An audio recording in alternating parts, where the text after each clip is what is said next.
प्रधानमंत्री निवास यानी कि 7 RCR में आज नरेंद्र मोदी ने बीजेपी महासचिवों की बैठक बुलाई है। इस बैठक में बीजेपी के सभी 10 महासचिव भाग ले रहे हैं। बीजेपी में कुल 10 महासचिव हैं, जिनमें से 3 मंत्रिमंडल में शामिल हो गए हैं।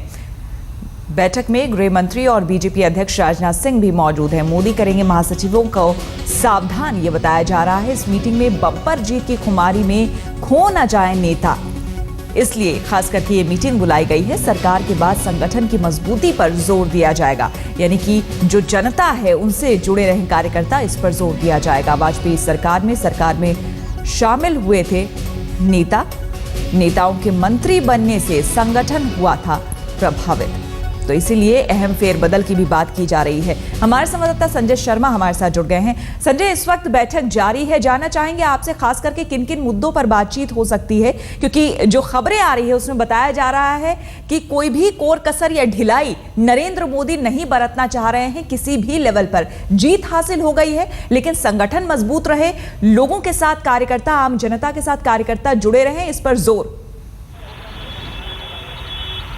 जी हाँ श्वेता, बिल्कुल 1999 में वाजपेयी सरकार के गठन के बाद जिस तरह से पार्टी को झटका लगा था, पार्टी का कामकाज प्रभावित हुआ, परफॉर्मेंस प्रभावित हुआ, उसको देखते हुए पार्टी ने सबक लिया है और नरेंद्र मोदी ने, जिनको परफेक्शनिस्ट कहा जाता है, अभी तक सरकार पर पकड़ मजबूत करने के बाद अब संगठन पर भी मजबूत पकड़ कर रहे हैं। बीजेपी में महासचिवों को महामंत्री कहा जाता है और जो 10 महामंत्री हैं उनमें से 3 सरकार में मंत्री हो गए हैं। तो महामंत्री से मंत्री तक का उनका सफर हुआ। उसके बाद ये कि अब आगे जो विधानसभा चुनाव आने हैं उनमें किस तरह से तैयारी रखनी है, पिछली बार की गलतियों से कैसे सबक लेना है, उन तमाम चीज़ों पर बातचीत चल रही है। अगर हम पुराने रिकॉर्ड पर नजर डालें तो 1999 में वाजपेयी सरकार का गठन होने के बाद, सरकार बनने के बाद जितने विधानसभा चुनाव हुए अधिकतर में बीजेपी को मुंह की खानी पड़ी, क्योंकि तमाम बड़े नेता सरकार में मंत्री हो गए थे, संगठन का काम प्रभावित हुआ, संगठन की स्थिति खराब हो गई थी।